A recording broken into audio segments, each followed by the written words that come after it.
Hey! nasty. Yeah, I don't know. That was No, a really bad transition. That was horrible. no more sucking jokes. You know, you get that just feels so forced. Like that was a really bad Terran joke. I mean, it literally It's- came out of your it came out of somebody's mouth 2 seconds before you said it's it. all Taryn, good. you We did all bad know and how you should bad feel these jokes bad. suck. I never feel bad. Hello, everybody. We're Hi. here. Greetings, wayward travelers. Come on in and welcome to the Red Hare Inn. I'm your innkeeper and dungeon master, Logan Hanley. Is everybody in the right spot? Cool. They are. Here to spin you and the adventurers you see before you a yarn through the lands of Ecriom. A few shout-outs, a few sponsored things, and then we'll get on to tonight's session. First, Brianna Flame, who created these amazing overlays that you see here before you. Brianna does amazing overlay work, does some stuff in the digital content creation sphere and photography sphere as well. So if you need any of that done, check out Bri. Next, Esoteric, the wonderful individual who is the cartographer for the maps of Ecriom that you see behind me. Check him out for any of your cartography needs. And then last, Del Borovic, amazing Del, who does all the character art that you can see below me. Check out Del. Amazing to work with, and creates absolutely stunning, not only like character art, but does like background art as well. So yeah, check out Del. Sponsors: Dragon Rock RPG Design, Daniel Lieberman, Renee Bower. I can't. This is like the third time that I can't get your name right.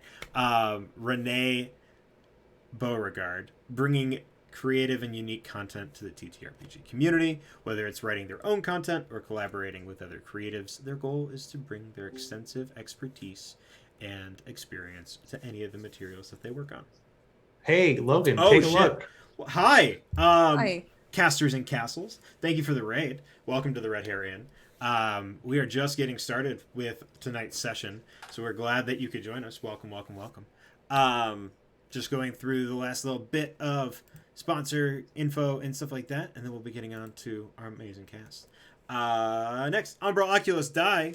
Taryn Hackett, the amazing eldritch entity that she is, creates these hand-poured artisanal dice from beyond the veil. Check out Umbral Oculus Dice. Use the code Red Hare Inn, all caps, for 10% off your purchase. And then last, the Initiative Order. TO is a collective of passionate TTRPG players and creators who want to help the community thrive and grow. Their main goal is to explore and experience all types of gaming systems while creating an inclusive community for all players and viewers. That's it with shoutouts and sponsors. Now on to the spectacular crew of the Ecriom Expeditions, the Barefoot Bandits themselves. Eden, take it away, please. Who?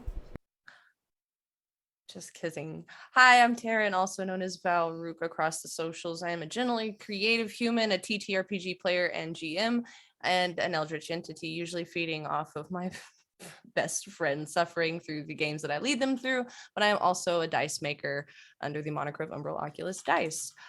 You can catch me here at the Red Hare Inn on alternating Tuesdays, on alternating Sundays, and this last Sunday, you can catch me over at the Initiative Order running Agents of Dune, a 2D20 system, running a module over there. And coming up in July, I will be running a mini series here on the Red Hare Inn called Dust to Dust, where I will be leading an amazingly killer party, one of which is in here today, through some fun spoopy adventures. But yeah, I'm playing Eden of the Briar, and she's a cinnamon roll. So that's what we do today. I mean, you're not wrong. Hello, everyone. My name is Renee Beauregard. I'm one half of Dragon Rock RPG Design. You can find us at Dragon Rock RPG on Facebook and Twitter, and Dragon Rock RPG Design on Instagram. We create 5e supplements for Dungeons and Dragons. You can find all of our stuff on DM's Guild. We have Rangers, Warlocks, and Barbarian subclass supplements that are recently out there. They're all pay what you want documents, so you can get them for free. We just ask that you leave us a rating and review and tell us what you think. Very soon, we're going to be over on the Initiative Order, running a PvP PvP tournament called Mythical Melee Super Smash, where a bunch of my friends and companions and peeps across TTRPG community at large are going to come together in a giant tournament to find out who the ultimate Super Smash Bros. Character is in a D&D setting. Come check it out over on the initiative order starting on July 25th, or yes, 25th, and we'll have ourselves a grand old time. And normally I would hand this over to my beautiful and lovely sister, but she's not here today, so I get to hand it over to the beautiful and handsome Discount Bard. Hi everyone, I'm Eddie the Discount Bard. You can find me on all the various social medias at Discount Bard. I'm typically here on Twitch where I do stream variety content, often Sea of Thieves, sometimes indie games, sometimes miniature paintings or cooking depending on whatever hyperfixation I happen to be on at whatever given point in time. But otherwise, I bounce around various TTRPG channels like this wonderful one right here. Today I'm here as Art, our lovely little goblin artificer, who is also a bit of a cinnamon roll, although add the extra butter on top. And I'm going to go ahead and pass it along to our lovely Orchid. Hello, I'm Lizzie Donahue. I'm so excited to be joining tonight. You can find me on social media at the Lizzie LD. I am sometimes bouncing around the community. I've been a bit quiet lately, but I think you'll see me popping up in more things pretty soon. So follow me on social media to see where. I think that about sums it up for me. Hey, what can we say? His name is It's Jay. Casual. You can find him Of on all course. social medias at no. Okay, I'll let you finish. No, you can finish. I This get is how super I'm I get super into it whenever you start saying it that I have to follow along. You can find him at all social Social medias media as at Just Too Casual. Casual. And He's that so is casual who I he am. has us doing That it. is the power of being in a great community of people. So, thank you to Red Hare Inn. I do all kinds of things, especially currently working on my prize project, Deep Breath, which is currently reaching a beautiful moment where it will be launched in this fall on Kickstarter officially, as we're getting some last few things settled and figured out. It is Project Isekai, where it's an Isekai campaign source book where memories betray and you face your heroes as villains. All information will be looked forward to on deepbreathrpg.com, also Deep Breath RPG on all social media, or you could just look on animednd.com because that's who I am now. You're welcome and congratulations. Without further ado, why don't we head into tonight's episode of Ecriom Expeditions. Grab yourself a pint, pull up a chair. Let's get into today's adventure. Oh, and I'm Logan Hanley, and you can find me at the Red Hare Inn across social media. I'm a Or a love pint. you, Logan. All right, we'll be Enjoy right the back. hearth. Huh?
Hoover, Dyson, I'm trying to think of what, a Dirt Devil, there's another one.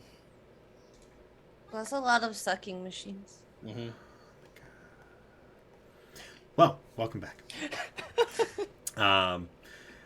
Our story, our adventure returns in multiple places, actually. Art, our goblin artificer, awoke in a cell with a half-orc individual who named themselves as Orca.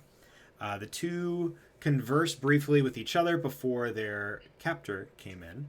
And at that point, they just constantly pestered and bugged and talked with this captor until, in a fit of frustration, he gives up some information saying that it only been a few hours since the small goblin's capture, and that they were preparing the pair to go see the Dusk Maven. They were left alone for a good bit, mostly for their captor to avoid any more conversation, before the pair quickly went to work attempting to break out. Being pretty successful in this task, they set up a trap on the opposite side of a door and confront their captors. One quickly becoming heavily injured, and the other falling behind a wall of grease fire as Art and Orca continue on their way through the caverns. Meanwhile, the rest of the party is in White Harbor, desperately searching for their little goblin Cinnabon companion. Corvus, using his knowledge of the underground, found information leading to a group known as the Dusk Maven, or a group that follows the Dusk Maven. Crossing the foaming rapids via barge, the group follows the coast to where it meets the cliffside.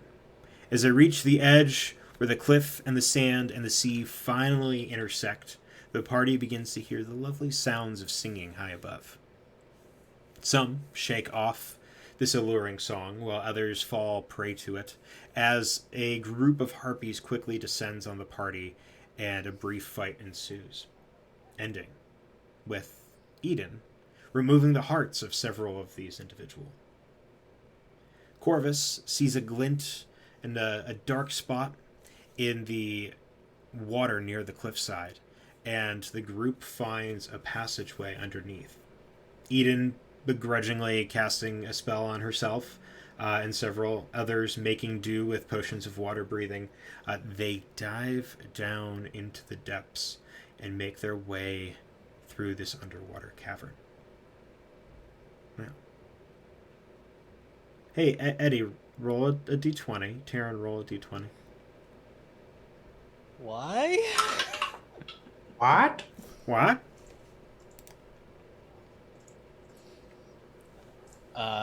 Just a straight D20? Just a straight d20. 7?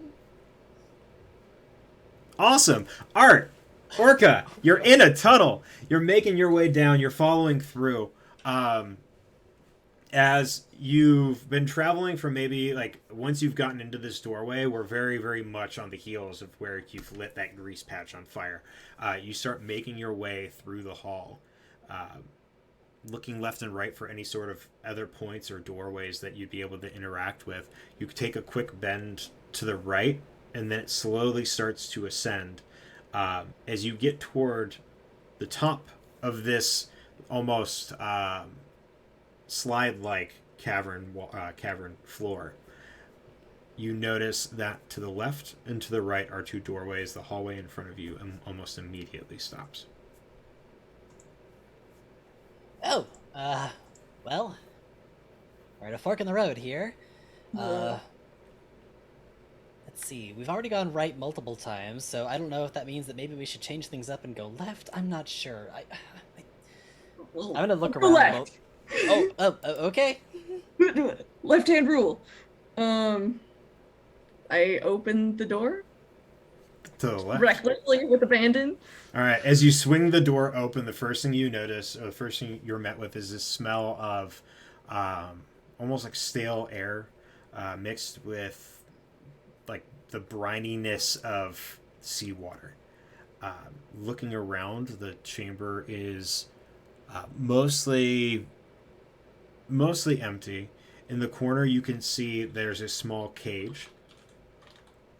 And in the far side of the chamber, you can see a spiral staircase starting to go up into the rock. Oh, looks like you made a good choice. I'm not sure if I did. I mean, can we get out? Well, there's a stairway going up, and if we're underground, then logically the only direction we would want to go is up, right? True. True. Doesn't seem like there's. You said there was a cage? Yeah, there's a small. So the room itself is maybe about 10 or 15 feet by like 10 or 15 feet. It's relatively small. There's a singular cage, like tucked over into the corner. That's maybe about 5 feet by 5 feet. Does it look like there's anything in there? As where you're standing directly? No. It does seem to be a little bit darker. Your half-orc eyes are picking up that there's bits of like, what is it? Like straw and like a hay bale almost in there in places, but it seems pretty piled up.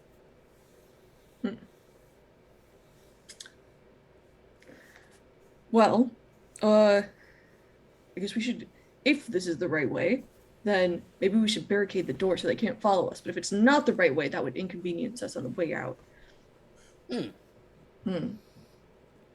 Let's go look at the stairs. Yeah, that's a good plan. I like this plan. All right, you go look to the stairs. Are you going up the stairs? I'm first want to see if I can see anything before I just charge up them. I am gonna try and investigate a little bit, like see if I hear anything, see if I see anything. I'm envisioning like a Scooby-Doo, like corner peek sort of thing. Sure. Give me a perception check, please. All right. That's a good roll. 15 plus 14. 2, 17. 17. So the one thing you notice from where you're standing is there is an immediate, like, very soft draft coming down the stairs that smells relatively fresh. With a six, you said 17? 17. The 17. What languages do you know?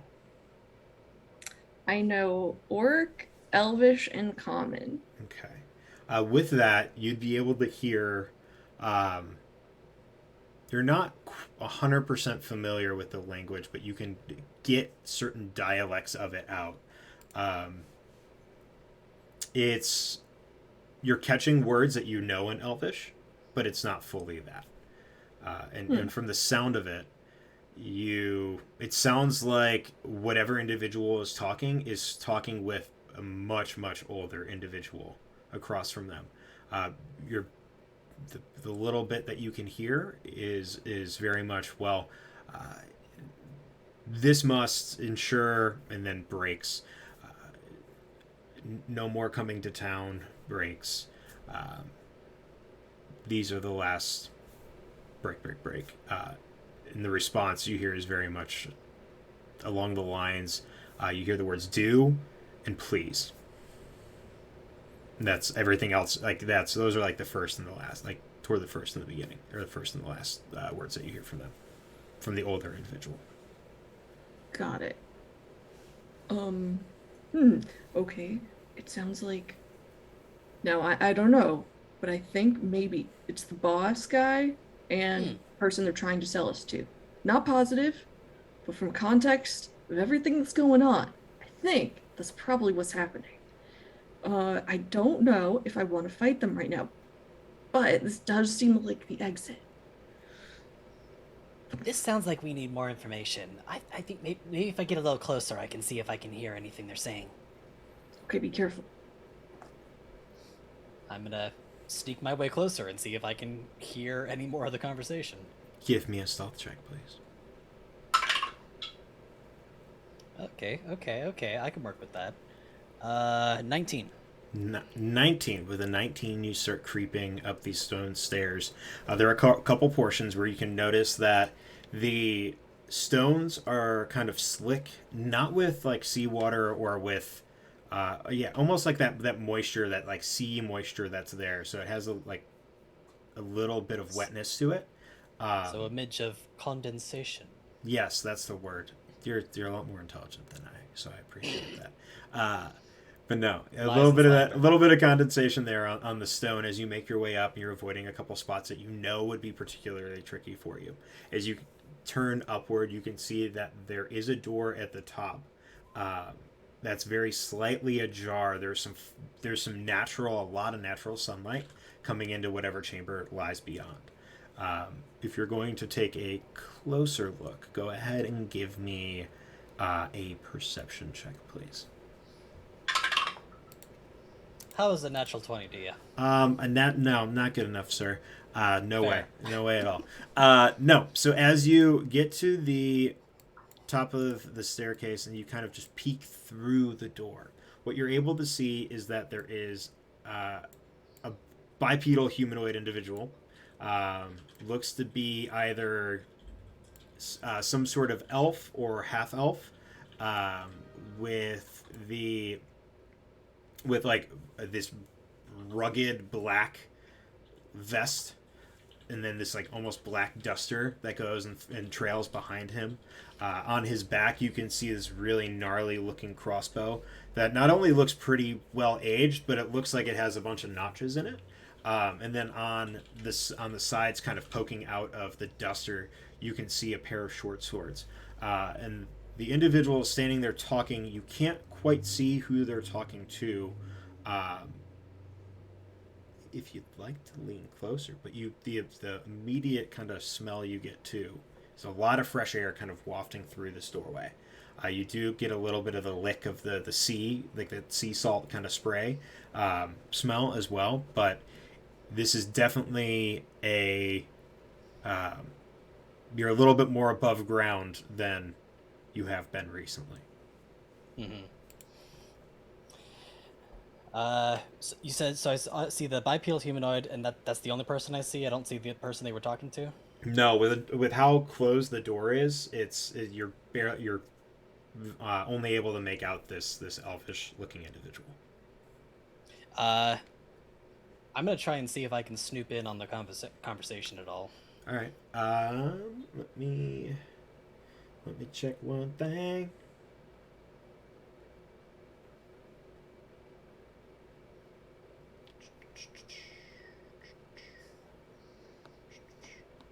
Oh, does it not pull up? That's weird.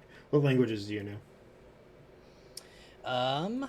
I know Common, Dwarvish, Gnomish, and something else that I cannot read because it's blocked off on my character sheet. Let's see here. And Goblin. Is it Goblin? Was it Goblin? No. Of course it is. And I am also currently a student of Sylvan. Okay. So you would be able to, having picked a little bit of Sylvan up, you'd be able to understand this as Sylvan. Do me a favor, roll a intelligence check, but with disadvantage.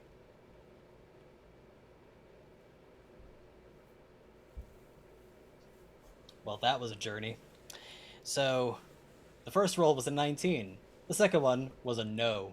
All right. Well, with that no, you're like, oh, you're in your head. You're like, oh, that's Sylvan, and you're like, I did not pay any attention to my Sylvan, and so you're able to understand that the conversation is getting somewhat heated on the side of the elven individual.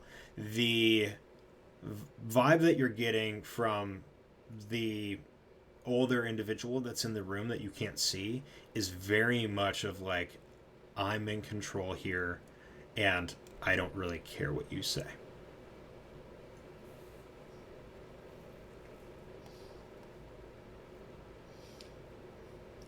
Okay.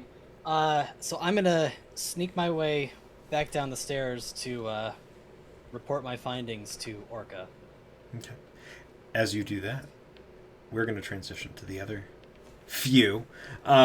Eden, Corvus, Perrin, and Fenara, who's swimming along behind y'all, or dragging Perrin. I think dragging Perrin along at this point. Just that is correct. Yeah. I am That the was- football. She is the running back. yep. Yes, Um, that was described. Yes. That's I remember that pretty vividly. But yeah, so you guys are swimming in this underground cavern.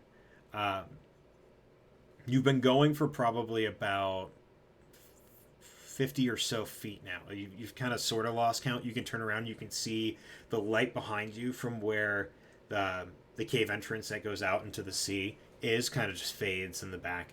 I believe Finara was casting, or somebody had light or dancing lights that they were casting to illuminate Corvus your had way. light on their on their gauntlet, kind of swimming forward. To illuminate your way. Give me just everybody real quick a strength check, either strength or athletic, not art or orchid, but everybody else. Did you mean acrobatics? I said what I said. Okay. It's a strength check, yeah. You're underwater. Why? Swimming. You still have Oh. your 10 minutes. Yeah. I thought you said it was an hour. Oh, you still have your hour. Whatever. There you go. Check the item card I sent you. You didn't. I did. 14 for Corvus. Okay. You can make yours with advantage, parent, because you have Finara. Okay. 15. Okay. 16. All right. Good news is that it wasn't that big of a deal and it wasn't that high of a DC. I just wanted to scare you guys a little. Sure. But no, as you guys start swimming, you notice that above you, the space between the ceiling and the floor of this cave is starting to expand. Not super quickly, but just gradually, slowly as you guys are getting deeper in. Until it opens up, and you can kind of see above you this kind of orange flicker in the water, or outside of the water refracting down into it. What I'm gonna do is I'm gonna see this, and I'm gonna nudge my sister, and we're like, and what's gonna happen here, as we have done many times before. Fanar is going to continue swimming and slowly raise Perrin up above her. And he's going to come up kind of like Apocalypse Now style and just kind of sit with his nose above the water. Okay. And just kind of take in everything that's happening. Okay. Yeah, go ahead. I was gonna say it. If at any point anyone looks over at Eden while they're swimming, you can't tell, but you can kind of tell based on her expression that she is bawling the whole time that they're swimming. It's just the bawling face is there, but obviously they're in water. Just FYI, if at any point anybody looks over, it's just It's ugly crying. Got it. yeah, it's not good. Does the water get wet by your tears? That's a good Or question. does your tears get wet from the water? I'm not going to answer question that. for the ages. But no, are you doing that stealthily, Parrot? You're doing it kind of stealthily, Oh yeah. He just kind of Navy SEALs coming out of the water type of deal. Oh yeah. Yeah. Go ahead and give me a stealth check then, please. Stealth check. Corvus would like to do kind of 22. the same thing, to follow behind, knowing that there's a surface spot. Yeah. Go ahead and self check from you as well. 22, you said there, Perrin. 22. Awesome. 21. 21. So the two of you, Perrin kind of first, and then slowly and a little bit farther back as Corvus kind of rises up behind you. The two of you notice that this tunnel now opens up into a small cavern. The water level here sits almost maybe about a half a foot above where the top of your tunnel would have came out. Looking around, you can see a stone platform, and sitting on that stone platform is a boat. There's a boat. There's like a small rowboat, like a medium-sized rowboat. Okay. On the wall, there's a small torch, and then kind of sitting with their back semi toward you and semi toward the torch, there is an individual hunched over. Looks like they're carving or whittling at something. I turn to look at Corvus. There's one whittling and a boat nearby. Correct. And they're not looking towards our direction. Like they're very distinctly looking away. Yeah, their body is like semi open as if to like they should be looking and watching this area, but they're kind of hunched and over and looking down at the light as they're carving or whittling whatever they're working on. And I don't see any others that are like has that area in our line of sight from where I can see looking at that person. There's no other individual in the room. The platform is probably about 5 or 6 feet wide by like 15 feet long. It ends with a stone wall on either side. And then obviously where the torch is hanging, it's a stone wall all the way across. And how far are they from us? From you guys, probably 10, 15-ish feet. The cavern itself is really only, looks like it's really only to hold this small boat. Okay. And then... I'd like to manifest Phoenix above and behind him so it's not noticeable. Okay. Well, Phoenix has been... So I would try to get Phoenix to move that way since Phoenix isn't a real person, doesn't make noise. We'll be behind and above. Once in place, I'm going to look over at Perrin and just kind of look at Perrin, look at the person, and then motion towards Phoenix. And then pointing, like, I'm going to do a point and swap places because I want to do a drop on him and try and grapple and muffle him. Kind of like a stealth take, not a full takedown, just a hold and muffle so there's no noise. Okay. Do me a favor, roll a stealth check. Stealth, for another right. one just for the swap. We'll act as the swap. All right, so that's a dirty 20. Cool. So there's this little like kind of like across the water as the swap happens, as you are kind of semi pulled out of the water and it rushes to fill your space, because even though you do have your echo, it's semi corporeal. Incorporeal, yeah. Incorporeal. Jeez, that word gets me every time. And the water just kind of manifests back within it. You switch places. You manage to drop on this guy under unawares. Go ahead and give me an athletics roll with advantage. Because you're attempting to grapple, correct? Yes. Natural 20 because advantage, thank goodness. Awesome. Nice. So you managed to drop down. Is there a certain way that you would drop down on this individual? The goal is to first do a hard strike. My goal is to kind of do a chokehold and an other hand cross over and around the mouth, like a solid drop, to pull into my body, keep secure and tight. Cool. Yeah, you're very able to do that. The individual kind of leans back as you're doing that, falls off the stool, kind of flips out from under him and clatters very, very quickly. But then you're able to get the hold of him. The feet start kicking a little, and you wrap your legs up and around the waist to control where the feet are, and get this individual relatively restrained for the moment.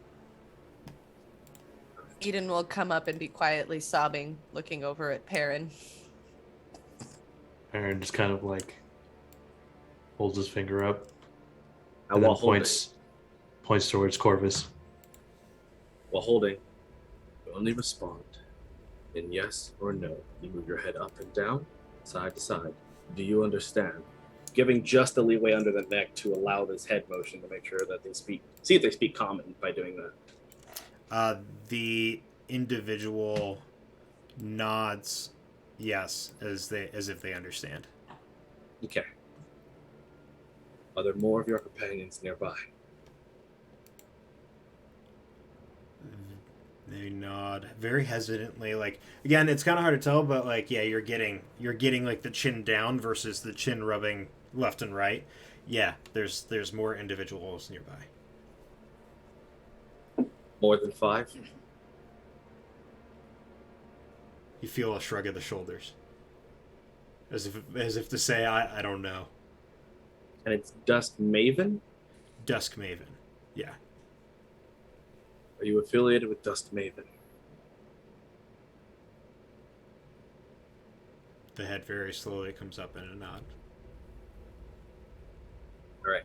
So I am going to have Phoenix drift over towards me. I'm going to have it hover over the individual, having a blade and the serrated whip in hand to basically help with intimidation. I will release your mouth will speak quietly, you will answer questions, or this will be the last thing you see. Do you understand? Give me an intimidation roll. Also with advantage. No, you can't help yourself with your own feature. Oh, come on, man. No, Okay. Go ahead. No, go ahead. I'll give it to you. Because I have minus in charisma. That didn't help at all. Wow. That's your fault for trying to be intimidating. Yeah. Okay, I'll just stab him. 15? 15. The individual just like is staring up at your phoenix at this point. Nods. Yes. Yes. Response. So I'm going to slowly remove my hand. And then I'm going to kind of pull him to the side and he will answer questions. And my phoenix will drift over towards Perrin and just kind of, I'm going to have it just kind of look and point at Perrin and point back at the dock because Corvus is not the Inquisitor. Yeah, no, Perrin will like fucking wave around in the water because Finara's like holding him up, and get her to like swim me over to the dock. And eventually, Perrin pops out and Finara's behind him. She is still mesmerized by the music, quote, because that's how we make sure that she's here, but quiet. So Perrin kind of goes over to Corvus. Right, so what do we need? We're hoping to see if we can find leaders and any information we need regarding, well, the entirety of the operation. And then with that, Corvus leaves Phoenix standing there and will kind of step about 10 feet away to scout the rest of the area. All right. Give me a quick investigation check, please. Investigation, something I can actually do. Not that great of a roll. That's a 17. 17. So there's not a lot of wall for you to investigate. So you're very quickly like checking one wall, going across the center, nothing to the left, nothing in the center. But when you hit the right wall, it looks as if there's a faint outline of where the stone should open up into a doorway. And you're quickly able to find a button that you think will do the trick, like a small little like notch that should be able to open it. Out of Corvus's peripheral, what's your passive, Corvus? Just out of curiosity. 20 22. whatever. Okay, well, out of the corner of your eye, you see a soggy, wet rat with pink antenna walking along the wall. Just so you're aware. I feel like at this point, Corvus can identify what this creature might be. Yeah. Yeah, you all kind of. I mean, the antennae are the giveaway, as they are a mark of who Eden is. So yeah. Corvus will just kind of, and we'll like kneel to help, and we'll put like a hand on the floor to be like, you can crawl up the hand. Yep. And then we'll reach into one of the mini pouches for a little like handkerchief thing and dry.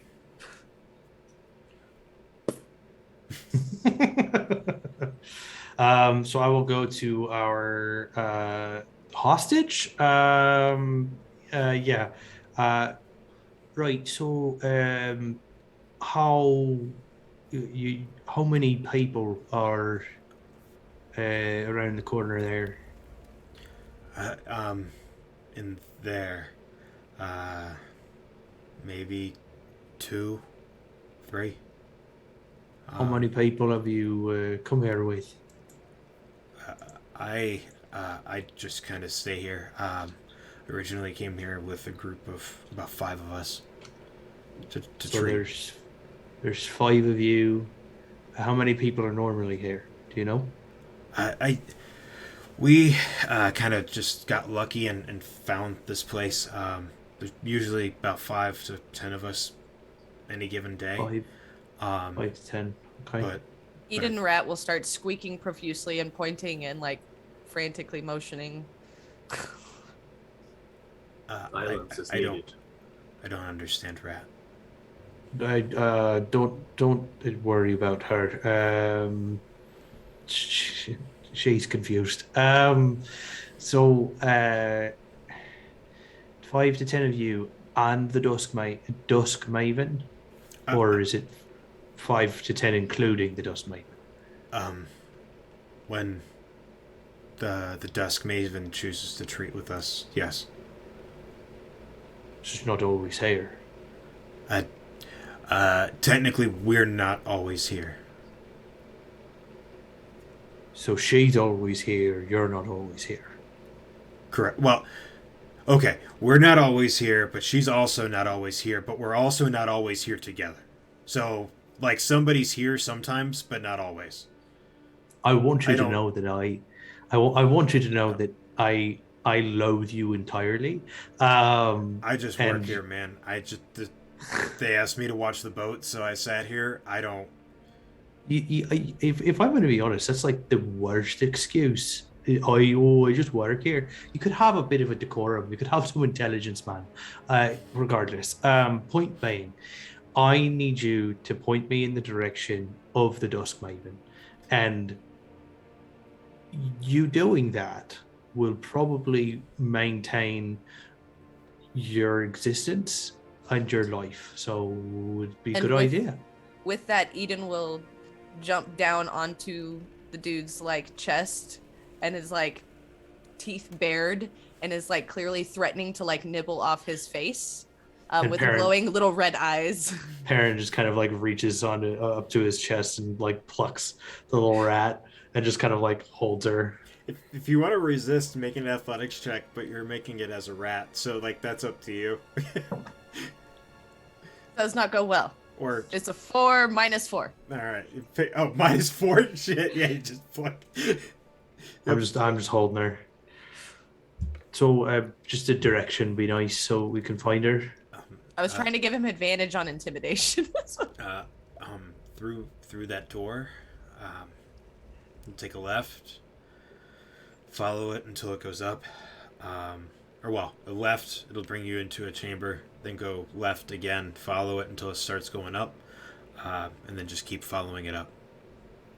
All right then. And then a la French cuisine movie, Perrin puts Eden on his head, and then starts following directions. All right. For that, once we get that, Corvus will head back over.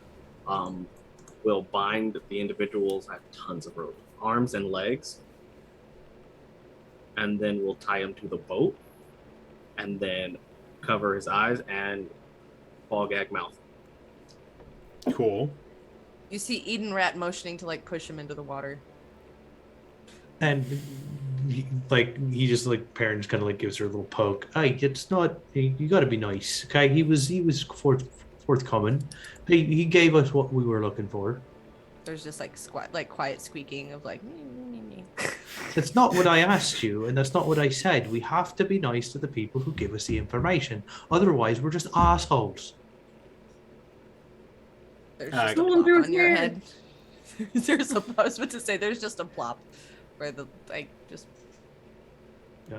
Corvus, give me a quick sleight of hand to make sure that the knots are tied. The sleight of hand is 16. He gonna get out 16, cool. Noted, thank you. real Noted, quick. noted. Yeah, so you do that. Perrin, the way he was pointing to go is there's just a wall there. And I'm assuming Perrin goes towards that wall. Right. So was are we? Are you Corvus will trying just to? walk over and press the button? And just you watch as it slide, kind of pushes in very brief, like no more than maybe about half an inch before it slides over. Well, that's interesting. Okay. Sure, yeah. Eden is like pulling Perrin's hair forward. All right, like, yeah, trying and to- he's like, he starts walking, pulls out a torch, lights it. Cool. You go for about 10 or 15 feet before you get to, like, in the far side, there's another door.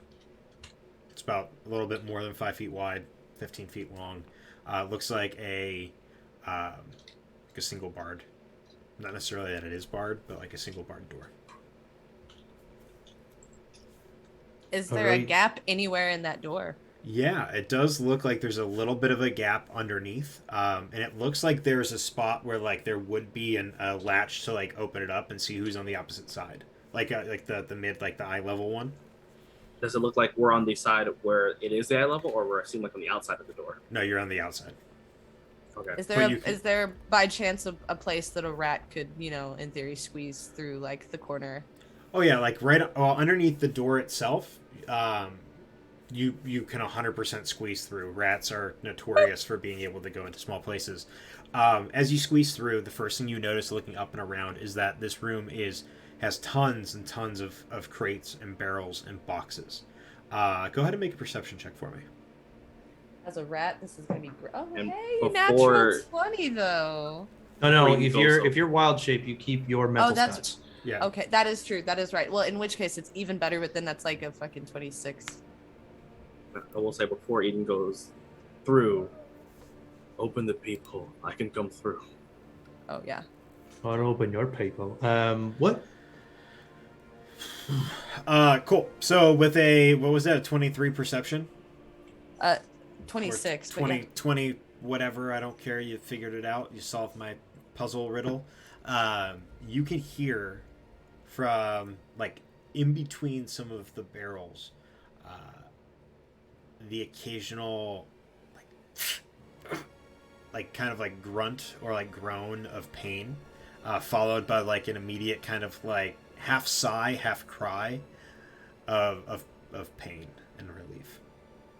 Eden will follow the sound quietly, like following along edges of boxes to stay out of sight of anybody visibly. Okay. Are you asking for a stealth check? I'll give you one if you want it. If not, I'm just saying, I'm trying to be pretty. I mean, we're being you're ratty being stealthy. Okay. You So know, you like you kind of sneak and slide in between the different alleyways of the boxes and crates until you come to this kind of smaller framed human individual who's kind of leaning over, holding their midsection and their leg. Looks like they have some sort of like makeshift tourniquet on their leg, and their chest, like where they're holding their midsection, it looks like they have like gotten a bunch of cloth for somewhere and is holding it to themselves. what do they look like? Looks younger, kind of brownish hair, lot of soot and darker marks on their face. Looks like they haven't slept in a good bit. Are they like restrained or anything, or are they just sitting there? Nope. No, they're literally just like kind of hiding and sitting. Like you can tell that they're like visibly like kind of crunched down into the boxes, hiding, and then occasionally like trying to put pressure on the wound that's on their midsection. Were there other people, or is this like the only person I see like poofing through? Like, With your perception check, that's the only thing that you, or the only person that you could see. You did notice that, so like if you came in from the door, like across the wall and to the left is where the other door is. It's like almost flush with the corner. Eden will go back. Does it look like, so on this side of the door, is there a bar across the door locking the door? No, surprisingly enough. It doesn't look like there's a bar. Okay.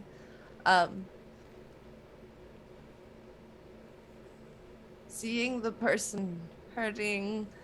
Okay. Eden will go back to the door and come out to the outside of the door start frantically squeaking and like holding her stomach, and then she'll remember that she's a rat, and then she'll de-rat. The door isn't locked, but there's somebody in there that's like holding their stomach and it looks bad, and they have like a thingy that like puts pressure on like hurt stuff. It's a toucan. Chris goes by and goes to try and open the door. Oh, but you should be careful. They look like they're hurt. So you grab the handle of the door, or like the little like ring that's there, and start to push the door open. As you do it, it just kind of opens and slides a little. Looking over, it's a little rusted, so it gives that little bit of Oh, hey person. If you're in here and hurting, we're not bad, and we can heal you if you're not an asshole. Make a persuasion check, please. 100%. Okay, cool. That is 19 minus 1. That's an 18. I mean, it's successful, I hope. You're there's no buddy. Oh shit. Okay, I don't know who you are. Did you come I from? was a rat. I didn't see a rat. I saw you though. They're not very good at hiding. Okay. Corvus will rush forward. Did they send more people from town? Yes. Okay. Corvus runs to the voice that's being made because Corvus don't trust conversations. Also, hello, Raid. Hello. Welcome to the Red Hare Inn. Blue Box RPG. What up, folks? Blue Box? We love them. And who but the wonderful Joshua Blake leading the charge in here on the raid. Welcome to the Red Hare Inn. This is the Ecriom Expeditions, or D&D 5e homebrew campaign set in the Lands of Ecriom. So come on in, take a seat, grab your favorite beverage, and join us on our adventure as we continue along trying to rescue, and we're going to hydrate. No. Or find Art, who's been recently taken. I will find you and I will kill you. I have a special set. Art? What? Art? No. No. We will find you, Art. We will kill you. Please don't kill Oh me. no! I want to live. So Corvus will rush whoever this voice that's talking, not in a immediately threatening way, but in a not threatening way. Okay. Yeah, that makes sense. So you rush around the barrel, you kind of push one to the side, or like grab one and move one to the side, and you can see this younger individual sitting there. The bandages on his midsection are fresher, but they're starting. You can kind of see that bit of crimson starting to leak in. You can see that around their leg is a small tourniquet that looks like it's covering up some sort of deeper cut. Or bruise or something. You're not quite sure if they did it to more brace or to stop the bleeding. But they're looking up at you, and you're definitely I don't recognize you at all. You're not from White Harbor, are you? No. Are you a member of these Dusk Mavens?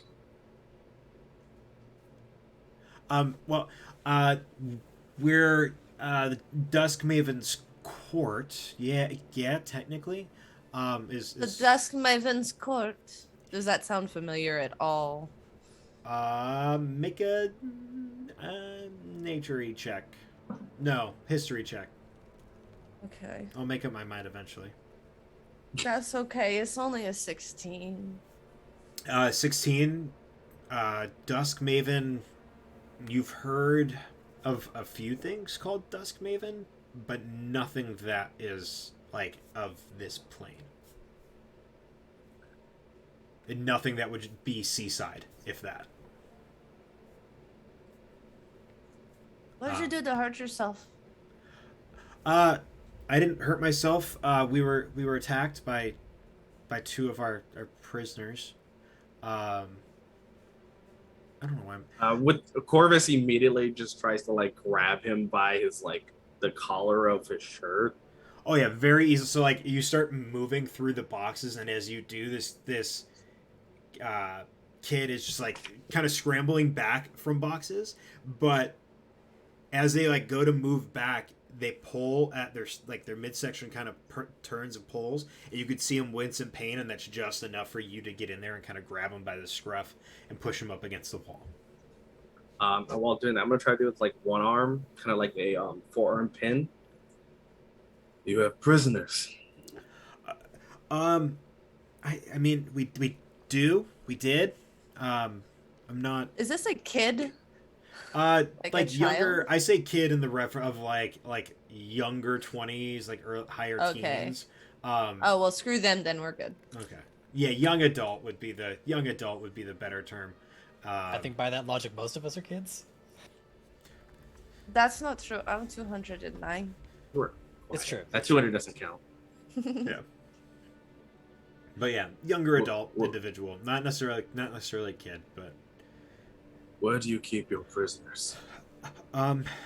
go out that door, and he points to the door that's kind of in the corner. Go out right across, right across from the fire. There's another door. My partner was taking care of him. Hopefully, was taking care of him, getting him back into their cage or cell. Eden will bolt forward in that moment, and her eyes will do the whole inking over black with the red irises, and her fingernails will start to elongate just a little bit, and she will like get up in their face. Did one of these prisoners happen to be green? Yeah. There was a goblin. And then Primal primal savagery. I was about to say primal savagery in that moment, and Eden will take a bite out of his neck. Yeah, go for it. Corvus will. That is. Well, that escalated quickly. We love you, Art. Okay, yeah. So that is a 19 to hit. Mm-hmm. Okay, it's just 1d10. Oh, that's 9 points of acid, owie. And Perrin is like right there with a 17 to hit. So Perrin, you go to lift up the stab as Eden bites into this individual's throat, and you watch as the bite connects, and then these threads of like green poison, venomous, just kind of sifts through the neck.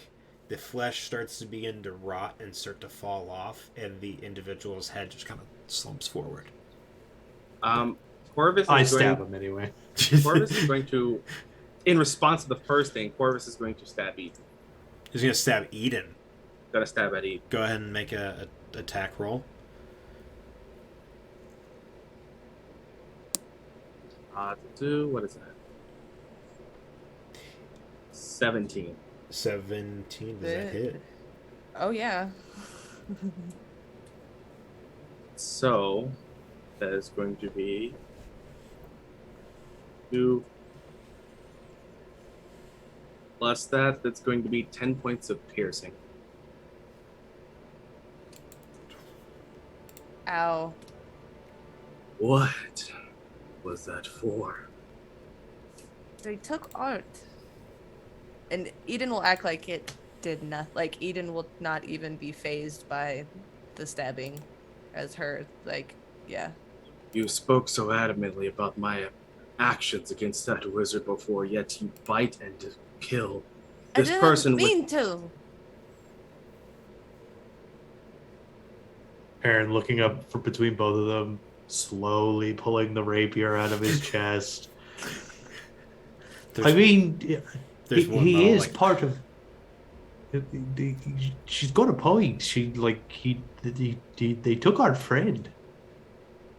And so immediately murder is allowed when you feel it's acceptable.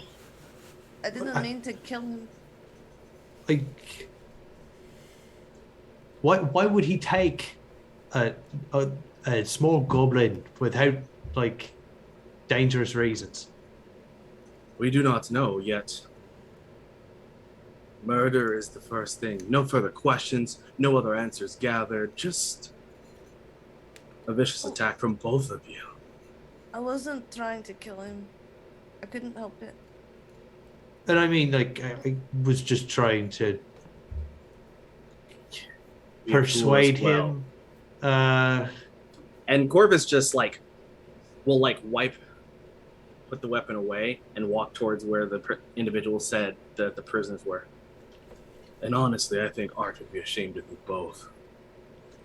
Well, that's not the question, right? And then Pear just kind of like, As you push that door open and move into the next chamber, you see almost a small campfire in the middle with like a stove set up. There's no circulation in this room whatsoever.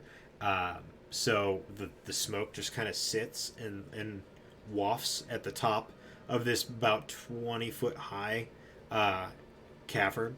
To the left, you can see a door along the far wall, on the far side of the wall, and then straight across from the door you just walked out of is another door.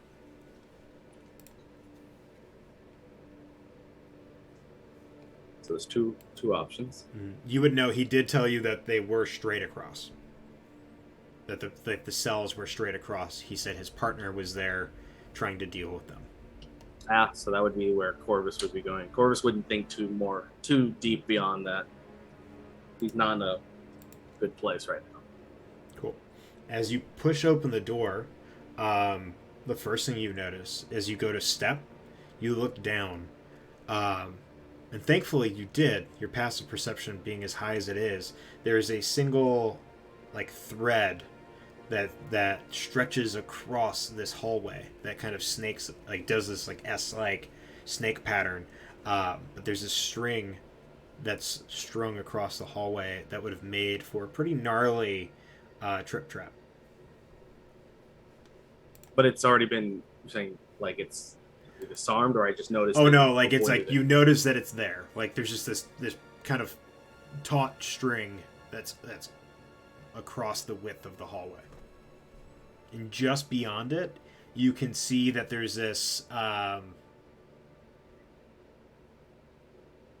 of oily substance over the rock. There's a whole lot of stuff going on over there. Okay. Does it have a certain smell to it? If you're walking into there with Corvus, 2 feet behind and pouting, but yes. You can immediately smell as if something was burning, and you've been around Art long enough. This is definitely 100% the smell of burnt butter that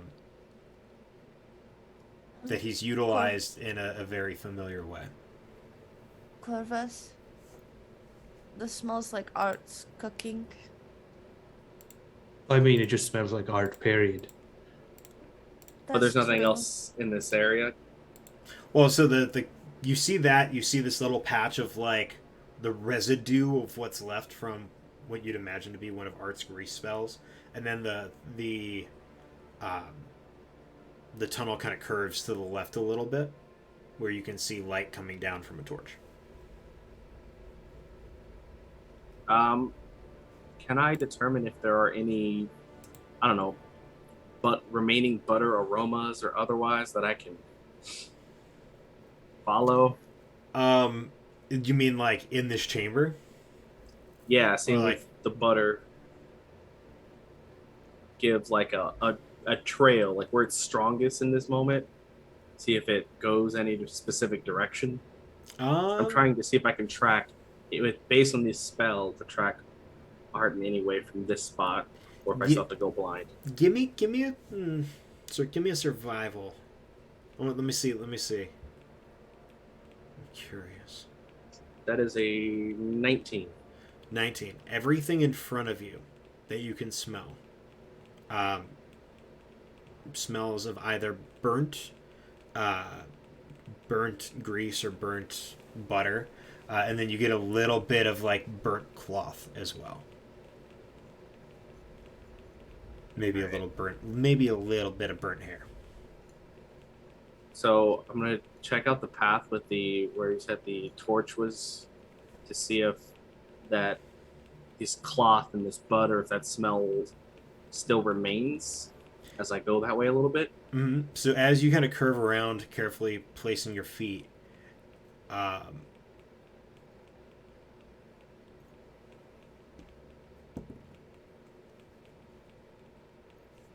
you pull back as you come around the corner, as a crossbow bolt goes whizzing past your face. Yeah, I'm gonna rush forward. If that's the case, I need anybody who's going to engage with this to roll initiative for me. Well, folks, it was great. Don't worry, it's just one asshole or elf. Probably. Elf hole. One big ol' elf hole. That's an 11 for Perrin. That's a 19 for Corvus. No, dirty 20. Dirty 20, you said? Eden. Is continuing to walk down the hallway. Are you going to roll initiative? Or no? She's not engaging. She is just Staying continuing. pouty. Okay. Mhm. I'll have you act on 0 then. That works. That's what alright. Eden is pouting. So Eden is like, they shot at Corvus, and so she keeps walking. And then let me roll again for this guy. Hey, that's a Howdy. natural. That's a natural 20. Tell him no. No, I'm gonna tell him yes because this is the first natural 20 I've gotten my Umbral Oculus die in a while. So it's a 23. It's the only one you're gonna get now. So as you rush across, as you rush around the corner into this space, you can see this leather armor clad, like elven individual, bald head, with these tattoos that go down and around the face and onto the neck a little, where like the neck, where his like chin and neck meets his the collar of his armor. This hand crossbow in one hand kind of pulled back and already with another arrow kind of being loaded into it. This gnarly looking hooked dagger in the other. He's going to quickly let off another bolt at you. Mm-hmm. Oh shit, dice down. Well, So much for that luck. that's a 16. That will miss. And then he's going to rush towards you with his dagger. And that's going to be another 16. So that'll miss. And a 19 to hit for the second. That'll hit. All right. So with the 19, he kind of rushes forward. And like realizing who you guys are, that you'll take 4 points of damage, of piercing damage, well, slashing from the knife. And then he kind of connects and like stares at you. Where the hell did you come from? Mm-hmm. I have a response. I'm gonna wait till my turn because Cool. It is your turn. I'm gonna stab him as response because that's how this conversation works. Good response. Good response. What? So you're just going to attack him without even asking questions? Oh, yeah. First off, mine's not a murder shot. At least I don't think it'll be. I'm not gonna roll that well. No, That's I'm a- kidding. That Kill moment, him. He rolled a nat 20. Please That'll kill be him. that'll be an 18 to hit. An 18 does hit. Go ahead and roll damage. Oh my god. 58. Sorry. Max. That'll be 12 points of piercing. 12 points of piercing. Mhm. As you stab into him, he's going to take his dagger that's kind of already kind of cutting into your side, and he's going to continue to pull through. Oh my god, get in the tray. 17 to hit. That'll miss. All right, as he like goes to cut through, he catches on a bit of the plate instead of digging down underneath the plate. And he kind of is stuck there, but you still have your bonus action and movement. And you will disarm yourself before I have to do it for you. And I won't. Do I use it? No, I can't use it yet. No, I will just manifest Phoenix right behind him, but in a way that he can see with his peripheral, just to make him feel outnumbered immediately. You're putting the echo behind him. You said. Yeah, Okay. Yeah, you can do that. No problem. and that is yeah, that's it. If you want to, go ahead and give me an intimidation roll. Woohoo! -1. This one won't be with advantage because you guys are clearly already in the midst of a fight. No, that's fair. The dice are so mean to me. That's a 10. A 10. He's just kind of locked with you still. And how about you put down yours?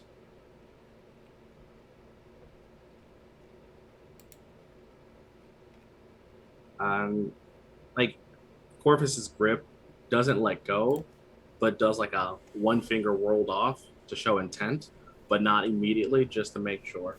Cool. Awesome. Perrin. Are we? Is there? Oh boy. Are we actually fighting this person, or are we just gonna talk and maybe stop fighting? I believe we're having a conversation. Like without breaking eye contact, just staying fixed on the individual. Does the individual kind of like agree to this sentiment? You can kind of the response you get when Corvus says that is, we're having a conversation of sorts. All right, well, I guess I'll leave you two lovebirds to it. And then Perrin's gonna like push beyond them. Mm-hmm. As you do, you can see that there are two cells to the left, and then like against the wall with the torch. So on the left there's two cells. On the right there's a small table and chair, and then a torch kind of hanging over it, where somebody would sit to watch. Both the far cell is closed, but the closest cell is open. Okay, I walk all the way in, and I see if there's anybody in there. Looking into the cell, there's nobody in there, but a quick. What's your passive? Yours is 13. What's your passive? That's even worse. Well, no, that's about the same. I'd say looking at it, you can easily see that this room has been somewhat artified. There are pieces missing from one of the beds. There was a bucket that like is just the wood kind of standing up with the iron rims kind of sinking on it as all the nails have been pulled out of it.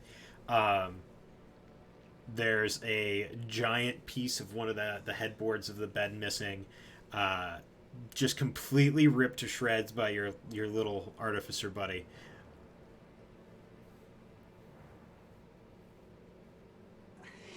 And you can see at your feet there's like a couple of nails that look as if they're lockpicks. I don't deign to try to understand you, Art, and I don't know if I should. And so from there, I'm just gonna try and find like, is this the only way in and out of this room? Correct. Yeah. The way you guys came in is the way that you guys would have to go out. I turn right back around and come back over to Corvus. They're not here. Or there? He's not here. I say they as if there's more than one Art or person here. Anyway, so I mean, he did say they. And he's like thinking about the guy who was stabbed. Anyways, so you could let him go if you want, Corvus, but Art's not here. Assuming the guy doesn't stop it, Corvus will step back, holding onto the dagger, and be like, "I'm keeping this." Wait, my dagger. Corvus is holding it there. Yes, your dagger is mine. All right, make a persuasion check. You have quite the way with words, Corvus. That's a 12. He looks at You just and he hear a goes, hissing sound, and there's a panther behind Corvus sitting in the corner scowling. What are you You doing? mimicking? Are you mocking me? Uh, um.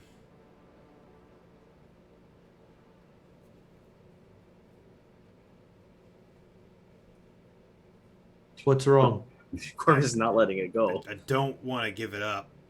But that cat, I don't. You know, this guy I could probably take. The cat, I don't. With this guy, I don't think I could. If you give him the dagger, the cat won't eat you.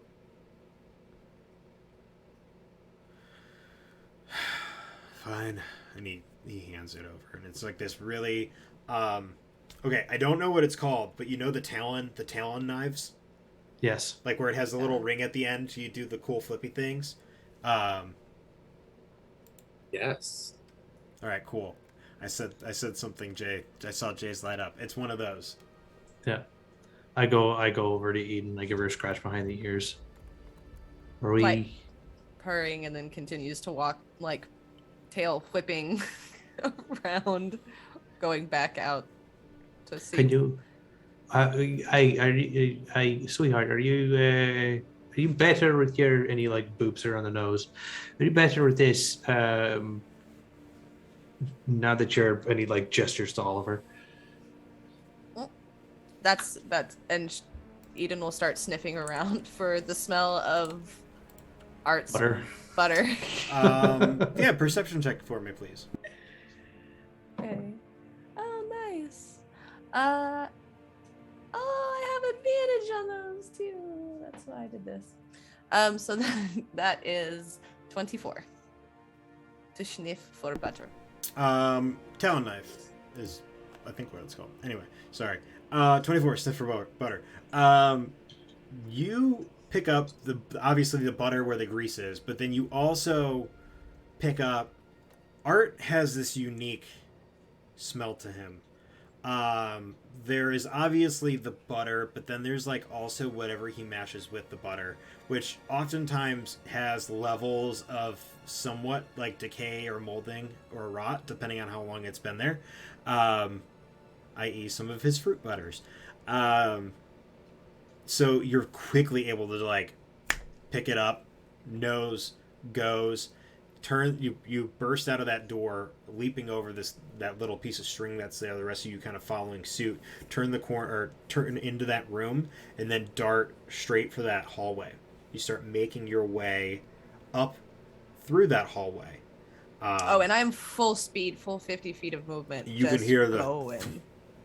And like you're a cat, so your padding is a little bit softer, but you're still a panther-sized cat, making like running full speed down this hallway on solid stone. So there's that little bit of slap to it. Orchid and Art, you could hear from the hallway behind you this just padding, right? This very steady, very fast approaching padding as Eden, you make it to the end of the hall where it turns and goes up on an angle. You start pawing your way up. You get to the point where it's not super steep, but it's steep enough for you to be like, okay, I need a little bit, and you pull out the claws a little bit and start using those to get the little bit of extra grip that you need. You get to the top. I do have a climb speed of 40 as well. There you go. Perfect. Climb already built in. You make your way to the top of this, and there's a door to your left and a door to your right. The door to the left is open, and as you peek in, that's where we're going to go and break real quick. Woo! Yeah. Thank y'all for joining us. Oh, you know what? I'm going to end... Did only 2 people? How dare you? All right. Give them till the end of break. Yeah, give it to thing. the End of break. End of break. Use the code. What is the code? Barefoot. Oh, it is barefoot. Use the code barefoot in chat if you want your chance Naked feet. at one of these Naked feet. Red Hare Inn stickers that you can put wherever you'd like. We're gonna do one right when we come back from break, and then we'll do another one at the end of our session tonight. So if you don't win one now, you might win one at the end. So yeah, barefoot, BAREFOOT. None of the other spellings that anybody else puts in chat. And yeah, we'll be back in about 10 minutes. catch y'all in a bit. See you in a bit. Bye. Hmm? Welcome back. Mm. All right, so Ooh. Art, Orchid, the two of It's you me. turn around as you hear this padding up, bursting through the door, coming around the corner.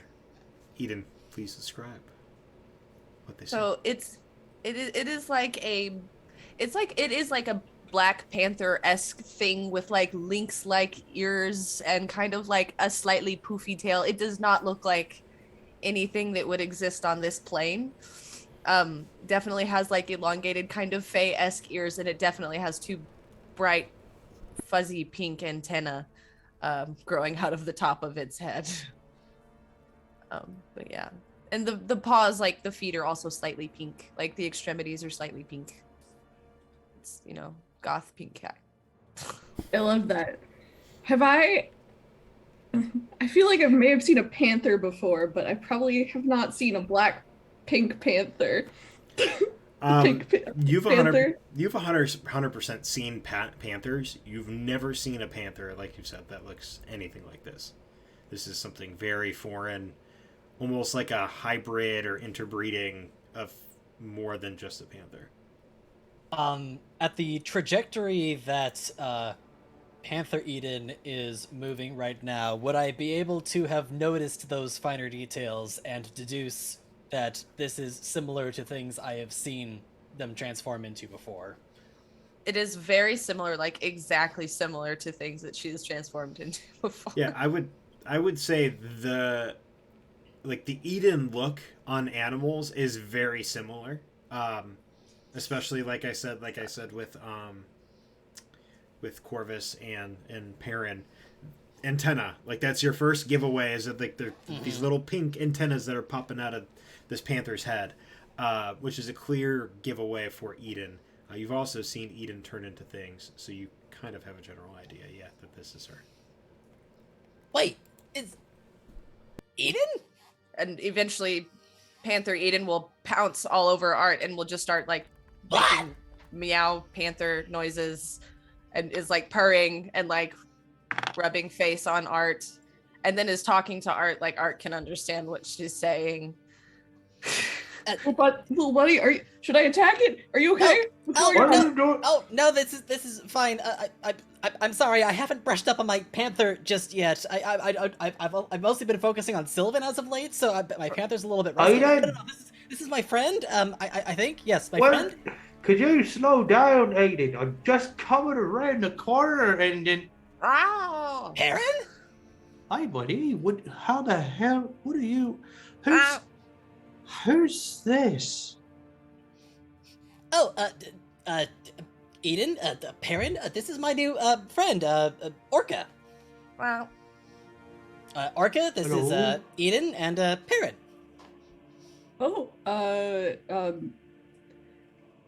Nice to meet you. I like glance up the stairs to see if this commotion, just realizing that she'd been loud, has like drawn any attention. Oh, right. Matter at hand, I suppose. So, just so you all are aware, there's up these stairs. There's some individuals that seem to be having a conversation in I think it was Sylvan. It sounded like Sylvan. I'm still a little bit rusty. We're still kind of picking up minor details. They did say, and I'm going to recite word for word verbatim exactly what I overheard them say in the conversation. But I only was able to like maybe deduce a little bit of it here and there.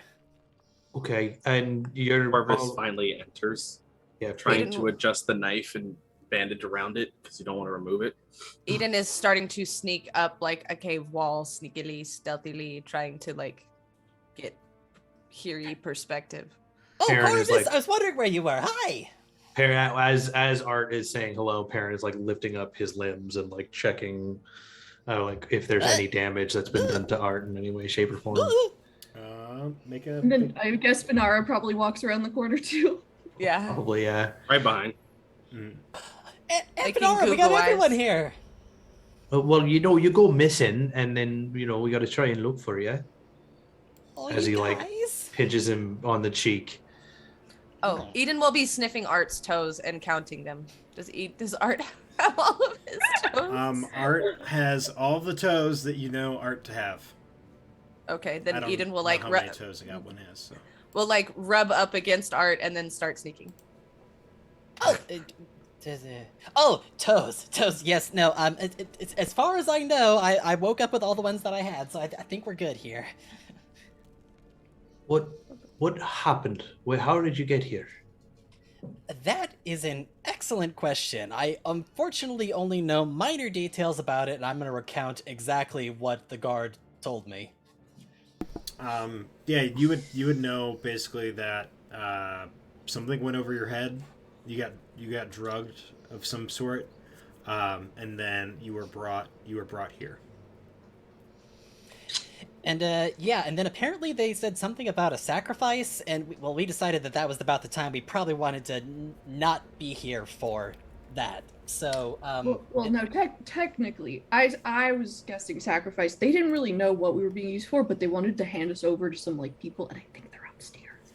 Oh yes, but it was something about they needed protection. Like if we weren't given over, then the city would get attacked or something. Like it was for the protection of the city, allegedly. That's what they said. I offered to try and help them fight this person who was making these demands, and then they stabbed me. And then you notice that there's like a bunch of stab wounds, sort of just like on Orchid. Anyway, I don't feel great. That reminds me. Let me since I got my stuff back now, and I'm gonna reach into my pocket and pull out a particularly fruity smelling stick of butter, and I'm gonna hand it to you. Here, eat this. You're gonna feel much better. Oh, I turn to Corvus as this happens, and I go, I want you to remember this word. Sacrifice. Okay? Just hold on to that for me, okay? Doesn't change the circumstances, as Corvus will then go over to where Art was mentioning there were voices to see if there's a way to peer beyond or see actually up there. Don't step on Eden's tail. And then my friend here, they tried to, have a conversation with that. Really, apparently, you said that was your best friend, that really scary-looking elf in the leather armor and all that. And well, apparently they didn't seem as friendly as we initially thought. And then that's kind of how we ended up getting into a situation. I tried to trap them, and then it was a really clever idea that only halfway worked. I unfortunately ended up having a slight mishap on the return trip. I made a small miscalculation, and then I ended up slipping trying to pursue the other guy, who ended up running down the hallway, and I lost him in a room full of barrels or something like that. And then we finally got our stuff back, and that was really the big problem, because I had to work with very unfortunate resources. We only had so much to work with, and then we came up through this hallway here, and well, that's the story. That's the rest of it. I need to teach you brevity. Conciseness and storytelling are important, and that was a lot. Orca, was it? Yeah, that's me. That's my name. My name is Orca. Mm-hmm. Also, she's like holding a shield, and on the shield, you notice there's like a wreath, and because you grew up on the islands, if you're familiar with tropical flowers, you'll see that it's like a wreath of orchids. Yeah. Yep, that's it. I just want to put that out. Can I do an insight check on that? Do you need to? Yeah, go for it.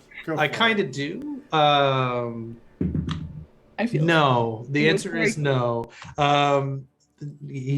You're new. He's not sure of you yet. That's funny. So it just kind of goes, right. Thank you for accompanying our friend. I appreciate that. What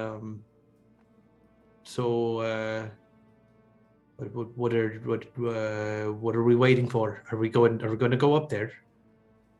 Well, there's 2 people up there. I have no idea what their strength might be, but now that there's 5, and then I glance at the panther, 6. No, 1, 2, 3, 4, 5.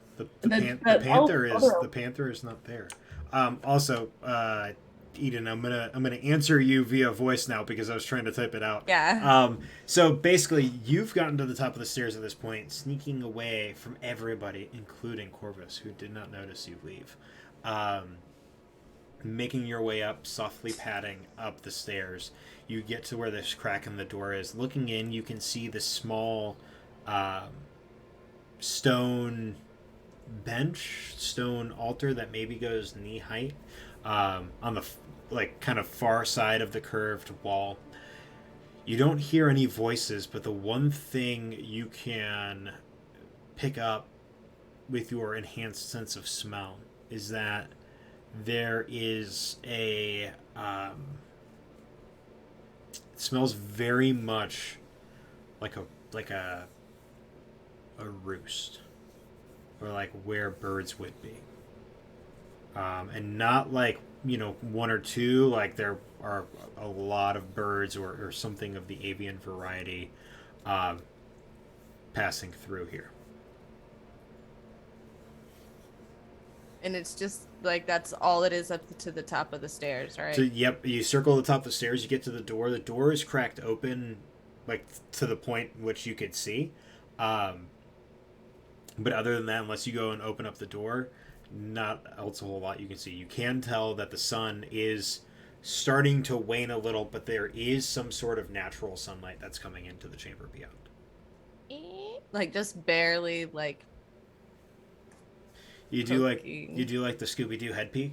Yeah, like the kitty, like a cat being sneaky, trying to see like what's going on in the room without like alerting you, but they're not good at it.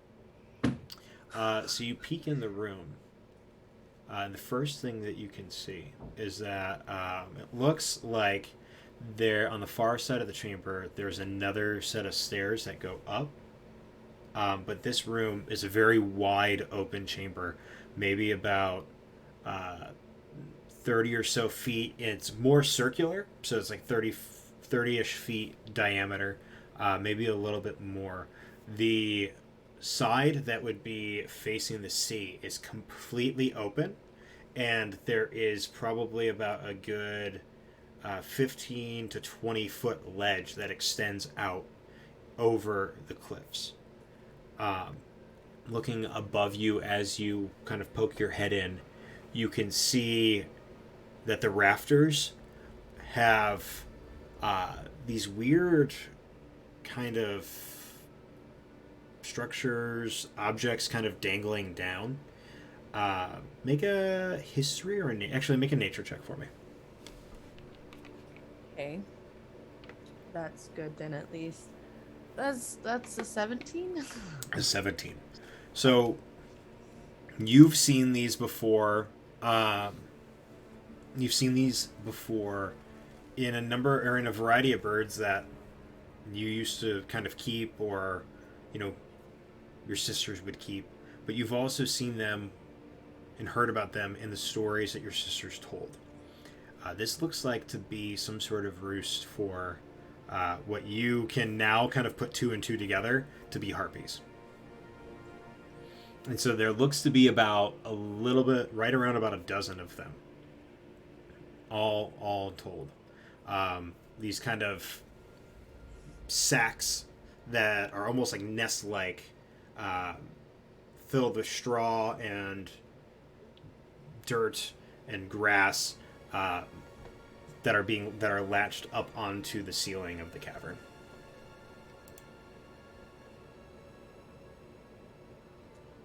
Eden will begin to slowly back out and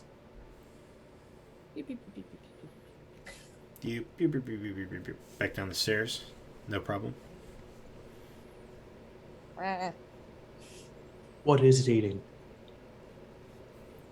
Eden will begin to like on the floor make like a circle and then like do the cat turny like thing. It's Timmy fell down the well. Timmy. It's a standing joke for a traveling play. So Are there sticks, anything nearby? I'm not sacrificing my beast part. There looks like there's straw in that cage that's over up against the wall. Yeah, so Eden Panther will go grab a mouthful of straw and lay it in the circle and then do the circle thing and lay on it. And then flap. Cat arms is best. Eden can flap cat arms. So there's something up there that looks like a ragdoll? Is it birds? Marionettes. Birds? Birds? Ow. Oh, birds. Some sort of monstrous birds. Scary monstrous birds. And Eden will like, just like going like trying to like throw her paw back, as in like before, but it just looks like she's just trying to shake. She's a good luck cat. Yeah. Whoever just goes up the stairs because Yeah. I'm just not I'm not sacrificing my beast form. Sorry, guys. All right. Well, as Perrin turns around, oh God, if it's not one of them, it's the other. Well, it's okay. So there's probably a dangerous thing up those stairs, and then he looks at Eden for confirmation. So we're gonna have to be ready to fight something, if not many things. So. And then it's like motioning towards her heart. Really smart cat. I like whisper to Art loudly. Oh well, they're not always a cat. This is the form we have chosen today. What? Am I familiar with druids? I feel like that's probably Where you're from, yeah, with where you're from, and with your background, 100% you know what druids are. Whether you know about druids turning into animals, that's kind of your discretion. But yeah, you'd know what druids are. Okay. Oh, is she like some sort of druid, magical person? I've heard about this. Yeah, she's a shapeshifter, and I mean he calls her an angel, but like that's neither here nor there. But I point to Art. Yeah, well, I mean, let's be logical. I mean, they give off all the signs. I'm slowly just, checking off my list, and I haven't been wrong yet about this. I mean, I've seen them, and I've opened up my eyes and saw them, but ultimately, I saw the signs. I mean, I saw the signs, but ultimately, she's a shapeshifter. So. Would you say you opened up your eyes and saw the signs? Wait, I want to do an insight check on this. That's what I said. No, nothing. Yeah. So I'm gonna look between these two short men, and then as I tower above them, and I like sort of lean down. What are the signs that you saw, Art? Well, I mean, they have, an affinity for, woodland creatures, and they always are trying to help out, and they're just kind and loving, and, well, I don't know. Everything that it seems to match what I'm reading in the books. Interesting. Do you think she's affiliated with Melora? Do you think she could be an angel of Melora? Do I know Melora? She's the wild mother. The wild mother? I would say, Art, you're familiar with it. Like, everybody is generally familiar with the Pantheon to the point, like, they know the names and they know, like, a tiny bit, like, domain-wise, what they are, like, what they follow or what they are of. But other than that, Art, I don't, like, you were pretty, Thinkland Tube was not a very super hyper-religious place. Mm-hmm. So I'd say not a whole lot. Well, I can't say that I'm familiar with that particular deity, but then again, I can't roll anything out just yet. I'm still kind of in the preliminary stages of my research here. I give Eden a very interested look, and then, well, that would be really cool. I mean, if she's on her side, that's good, right? That's good. Well, that's based on the things that I've seen. She's not related in that way. Eden, we should probably follow Corvus to not leave him alone. Be a smart idea. And then he starts like Perrin starts going up the stairs. Full blast past Perrin to catch up to like all the kitty speed. We should probably follow. By the way, that butter helped a lot. Tasty kind of good. Corvus. Yeah, it's That one's been As- one of my newer inventions. I'm glad you liked it. As you were making your way up the stairs, the one thing you noticed kind of hopping down, and when it got to the point where it kind of the stairs curved, you could still see a little bit of the room that your friends are in. You notice kind of hopping one stair at a time, coming down very quietly, but not quietly enough for you to not notice a crow. And as you kind of turn up and make contact or eye contact with it, maybe about 10 feet up the stairs, it just very quickly looks at you, kind of cocks its head, and then turns and flaps its wing back up the staircase. Shooting it.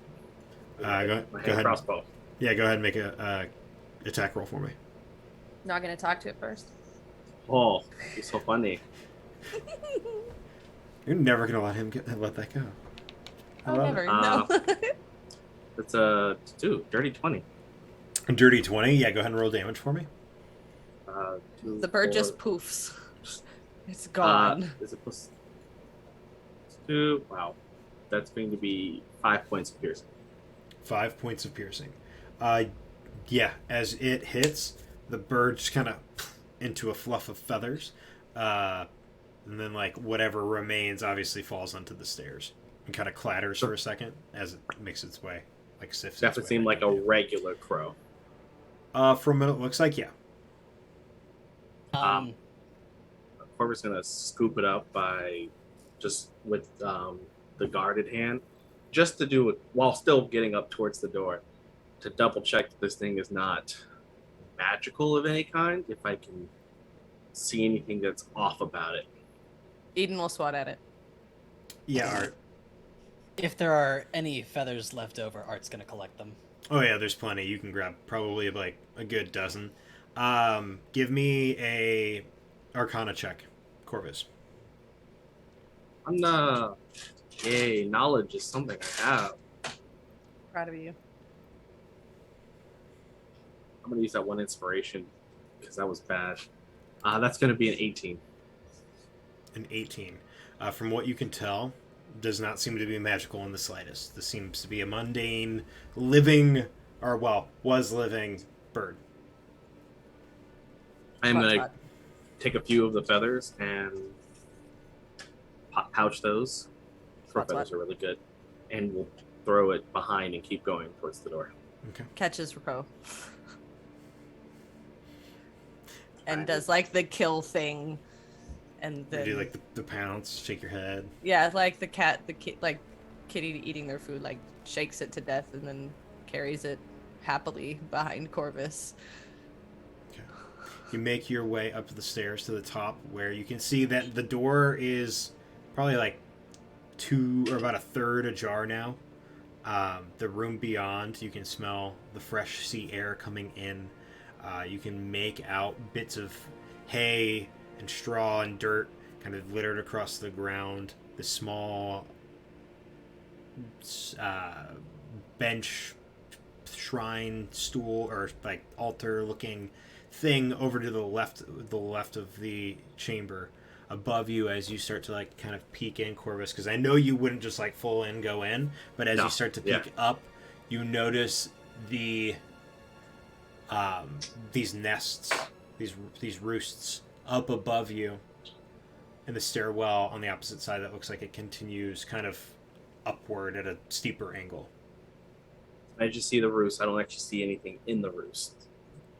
Make a actually with your perception, no, with your perception, you can make out that it looks like 2 or 3 of them have something in it.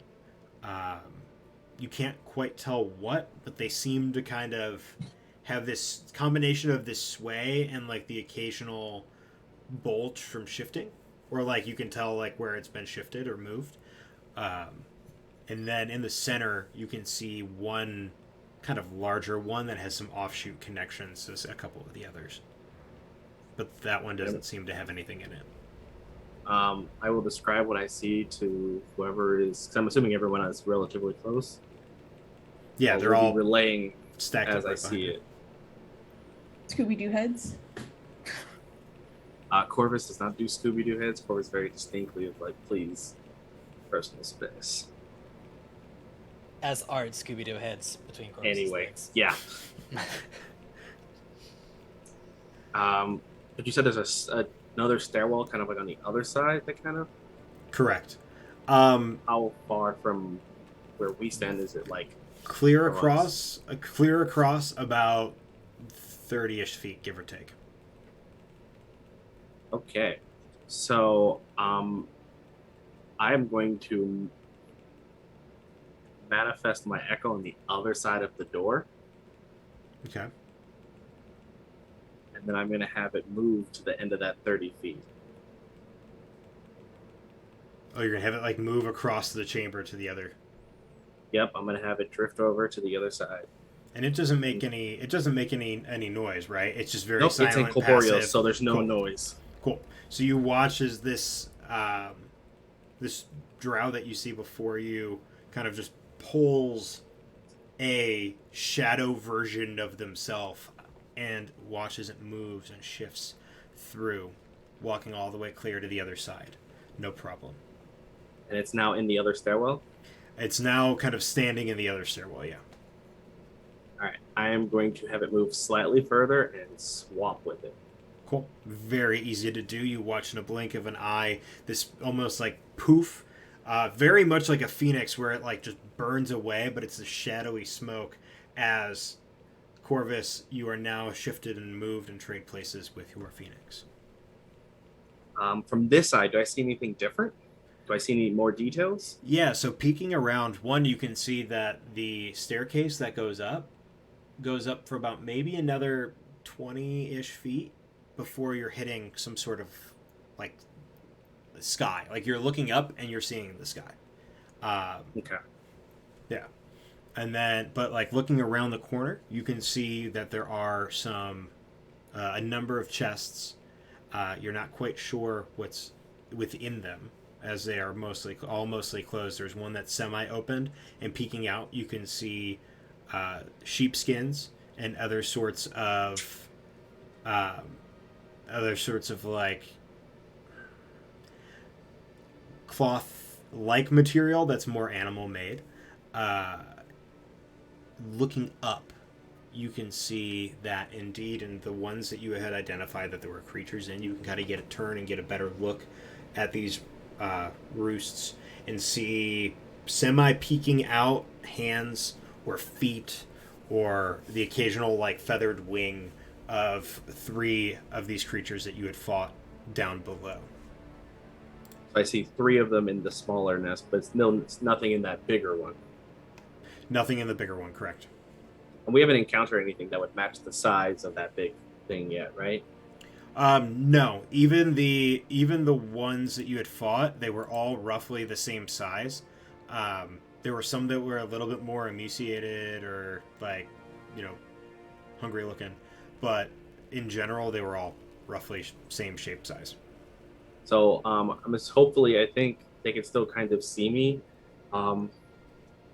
I'm going to have, because Phoenix is over there, and I can have Phoenix use my action to do attacks of sorts. I'm going to have it do like motions to be like there are these 3 things mimicking the heart, the flying thing, similar to what Ethan was doing. And we'll have Phoenix motion at me as I point out their locations, trying to establish basically what we're dealing with and where they're at. I have a question. Go for it. Are we still hearing people talk? Or has there hasn't been any sign of people talking since Eden went up there. Yeah, that stopped roughly. What's your passive? Your passive's not high enough. Yeah. It stopped at some point. It stopped at some point between Art coming down and Eden somewhat arriving. Yeah. Okay. Eden will put the bird down in the stairwell because she's aware that this is going to need to be stealthy, and she's going to put her toy away. I punch the Phoenix in the genital region. Go ahead and roll to attack, because 1 damage is enough. I'm aware. Oh my god. No. Just a straight no. I go to like speed bag it and I just like full on whiff. And I go, it's not worth my time anymore. Um, I don't think you can punch a shadow. I don't think that's how that works. Oh, you'd be surprised. You could. I've heard a story of a young boy who could detach his shadow and have it chase you and follow you around. That's not how shadows work.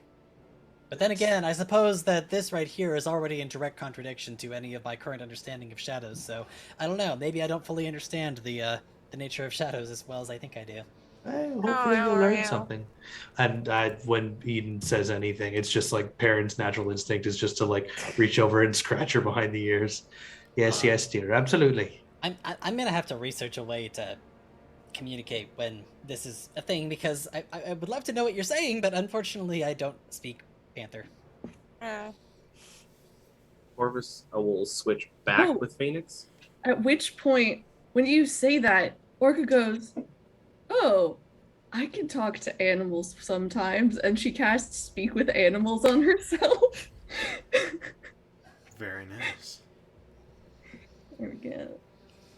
With the rest of your, we have those flying creatures, nested of sorts, perhaps. Also, this one time, shadow creatures tried to eat my face because I'd messed up on a spell. Shadow creatures tried to eat your face? What? Well, that's Everyone else- exciting. Everyone else just heard. "Meow." So are Okay. they grouped up in a way, Corvus? Are they grouped up or they're like? They. Vertical. I was blowing out a candle that I have lit over. That's we're coughing. I'm off not camera. gonna lie. No, I've had it. Anyway, they're somewhat close, but they're spread out enough so that way each of the bigger one or each of the smaller ones has their kind of own individual space. But it's also a about 30-foot lofted chamber. So there's not, and it's only 30 feet wide, so there's not a whole lot of room where a dozen of these could be put, where they're not somewhat close to another. Yeah. The center one is definitely has, like I said, it has these kind of tendrilled, like supports, like support beams or support strings that are attached to others to keep it steady in the center. And that one probably would be the most vulnerable if you're looking to do what I'm thinking you guys are doing and kind of pushing it from one to the next to the next. I explain all that too. Do we want to sneak past them, or are we going to kill them? He wants to know if we're gonna sneak or murder. You could speak to. Yes. Yeah, I have magic that lets me speak to animals. That's fascinating. I'm gonna have to study that. Tell Corvus his metal armor is too shiny and it does not complement his angry face. That seems kind of mean, but okay. She says that your armor's really shiny and it doesn't match your face, which is angry. There's Okay. no point. Alright. At least we can confirm that this works, because that definitely sounds like something Eden would say. The stairs across just lead to the sky above. Eden and Corvus, as the two of you are talking, you can hear this, the flapping of wings.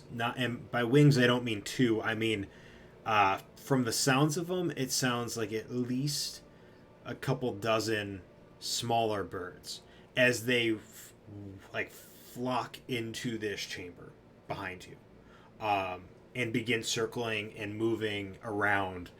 At that, you can start to hear these kind of almost like crying, like yawns, and you can hear the kind of like the bundles inside starting to move and shift. And then you hear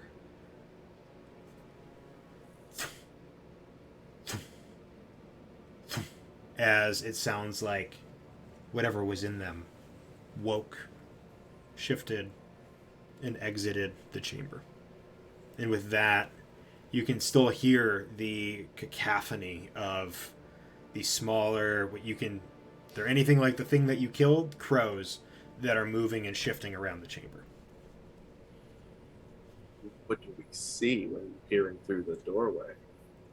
If you are looking through the doorway, you can see up above you, flying, circling around the entire upper atmosphere of this chamber, in between all of the little roosts, what look to be about 24 or so. It's hard to exactly get count, but this giant swarm of crows that is making its rounds and just keeping this perpetual, just almost like going in a circular motion, but then every once in a while crisscrossing and diving and ducking and weaving amongst itself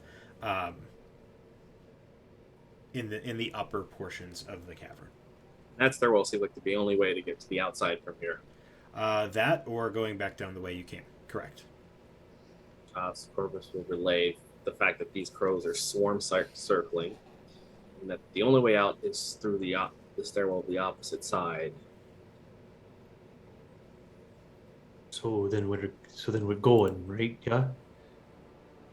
Are we going back out the water part? And then Corvus takes out like a heavy crossbow. I believe we could just go through. I would rather swim. Why would you? Do you not hate the water? You can't hear Eden. Oh, that's right. You're still Yeah, well, I guess. Why would Corvus you? just like, You'd rather swim than what? Hold on a second. That doesn't sound like Aiden at all. Yeah, I I recall they don't really like water that much. This place gives me bad feelings. It's a bad feeling about. They have a bad feeling about it. Okay. Well,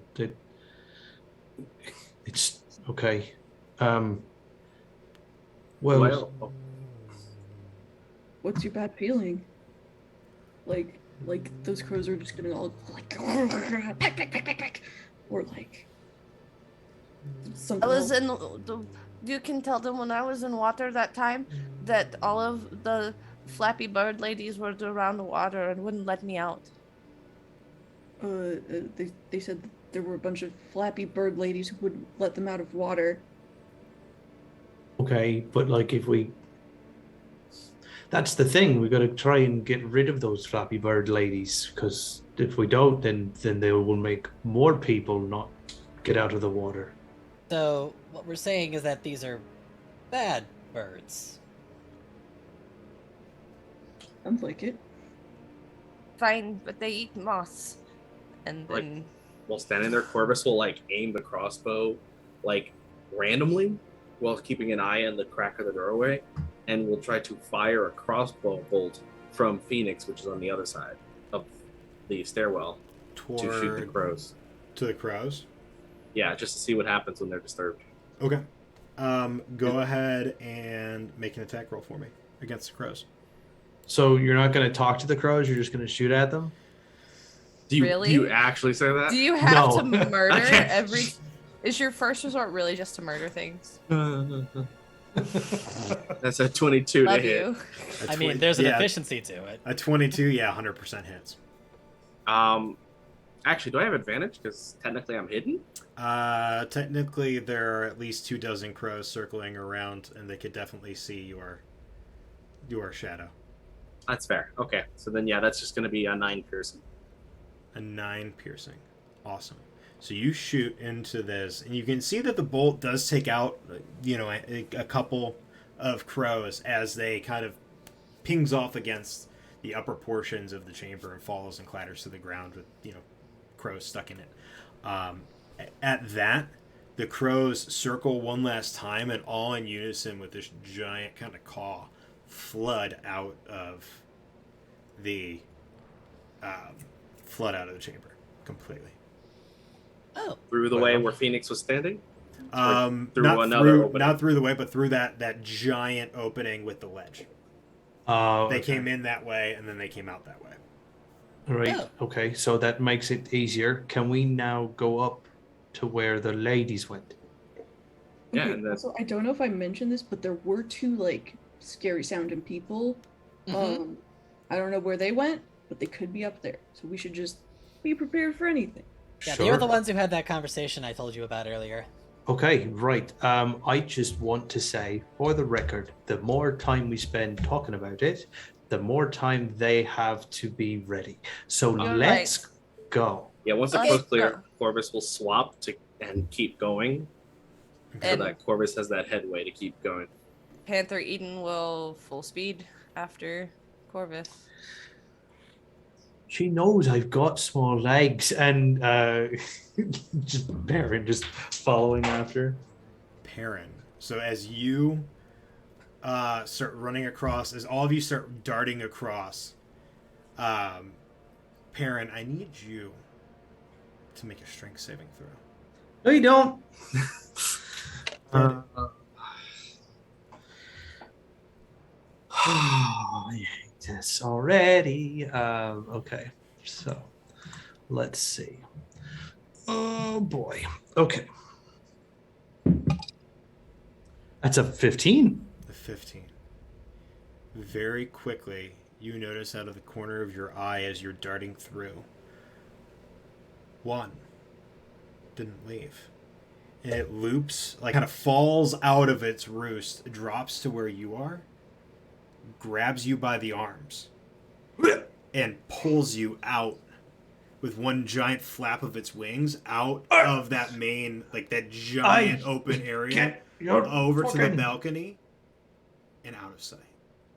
Oh, God damn it! And that's where we're going to leave it until next time. Aw. Another kidnapping? Oh, lucky, because I can give chase. I can give chase. I don't want to kill people, but then I kill birds. Yeah, birds aren't people; they're food. Listen, Can just I because there's a have murder taken in crows doesn't mean you have to physically murder them. Well, I thought murder Birds was a are- command, not a grouping. I Birds don't know are if- people. Eddie, go ahead. Sorry. I was just gonna say I don't know how quickly this whole series of events takes place, but if I had any time to react, I would have attempted to throw my makeshift boomerang. I'll give it to you. Go for it. In that case, I get chase. 19? 19 will hit. Go ahead and roll damage. Why are they trying to steal our littles? 5. Well, they're also little, so that's like the perfect combination of like little is easy to carry. A 5 points of damage. You watch as it like smacks this thing in the temple, and it gets dazed a little. And instead of, like I said, where it moved and shifted over to the side, it falls off the cliff with Perrin. Ah, Wow. of course. Even better. Even better. No, but yeah, we'll get there in 2 weeks.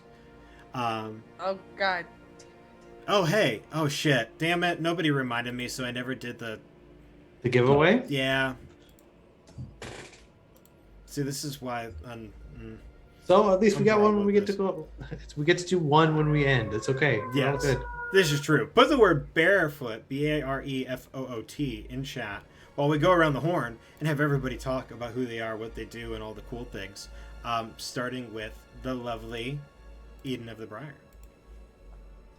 Hey everybody, I'm Taryn, also known as Valrook across the socials, and I'm pissed because now I have to wait for 2 weeks to find out if Perrin is taking a C nap. I'm a generally creative human TTRPG player and GM and an Eldritch entity and dice maker under the moniker of Umbral Oculus Dice. That is UO_dice on the Instagram. Back in the workshop after moving, have many sets of dice now that I need to polish and get into my shop, so that's a thing that's happening. You can catch me here every other Tuesday. You can catch me over at the Initiative Order on alternating Sundays for a few more episodes where I am GMing Agents of Dune, a 2d20 from Modifius. It's super fun there. And also over in the Initiative Order, we'll be doing the Mythical Melee where I gotta go fast, and we'll see if I can meme my way to victory or death, probably death. And then also here at the Red Hare Inn, starting later this month, I will be GMing Dust to Dust, a D&D mini-series that has all the spoopy vibes and an amazingly killer cast. So that's me. That's what I'm doing. And I'm sad. Oh, don't be sad. It's all gonna be fine. Don't worry. I have to wait 2 weeks. Don't worry. When I come back as somebody entirely different, you'll know. Yeah. Hi everybody. in My 4 name is weeks. yeah. Hi everybody. My name is Renee Beauregard. Thank you all for coming out tonight and hanging out with us. We greatly appreciate you watching our shenanigans, as it were. My handles, you can find me at Dragon Rock RPG on Twitter and Facebook, and at Dragon Rock RPG Design on Instagram, where me and my compadre, my best friend and companion Daniel Lieberman, and we create 5e supplements for Dungeons and Dragons. We're going to be doing a whole heck of a lot of stuff very soon, and we're hoping that you come follow us on the socials and see what we're doing. We'll be on the initiative order running the Mythical Melee as of June 25th, so watch out for the initiative orders socials so that you can find out what they're doing and when we're doing that. Okay, thanks. Eddie. Hi everyone, I'm Eddie the Discount Bard. When I'm not here getting myself into all sorts of trouble with the little butterball art, you can follow my various shenanigans at Discount Bard on all the various social medias. I'm normally on twitch.tv/discountbard doing variety content, which varies and changes from Sea of Thieves to miniatures to cooking to whatever my current hyperfixation happens to be. Otherwise, you can find me on other various TTRPG channels where I get to play fun characters and get myself into all sorts of fun trouble and shenanigans. One thing that is coming up later this week that y'all should definitely check out this coming Saturday is the finale, season finale for Tayar, which is happening over at twitch.tv/thatD'Angelo, where I get to play Relvin in a political intrigue game, and who knows? Am I the rat who's been backstabbing everyone? Who knows? We'll have to find out this Saturday. In either case, that's my story and I'm sticking to it. Let's pass it on. Hello, I'm Lizzie Donahue. You can find me on social media at the Lizzie LD. I'm very excited to have gotten to play Orca or Orchid for this episode, and I have no regular engagements at this time, but follow me on social media to find out where I may pop up next. Mr. Casual, please take the stage. Oh, is that me? Couldn't It's be. you. But hey, Corvus is who I play. I You can stab call me people for Jay. no reason, eh? Casual. You can find me on all social media at Just Too Casual, unfazed by this pink monster that we have decided to join with, who terrorizes the people of the land. Truly, the monster we love to adore and we hate to appreciate. I do all kinds of things. I'm the community leader over at the Initiative Order, one of doing amazing things, and excited to be part of the upcoming Mythical Melee, where I play what I consider truly the most important character of the entire franchise, and no one can tell me otherwise. And I'm also working on my anime-inspired content, Deep Breath, where I've dove deeper into nostalgia, where memories turn to grief, memories betray, and your greatest heroes become your greatest enemies. All that's going to be launching pretty soon in our Kickstarter. So stay tuned for all that. DeepBreathRPG.com, as well as Deep Breath RPG on all the social media. You can also just go to AnimeDND.com, and that takes you straight where you need to be for all the enjoyment. So stay tuned for the things that bring you nightmares when you find the most joy in the domains of desire. And I'm your humble innkeeper and dungeon master, Logan Hanley. You can find me here at the Red Hare Inn.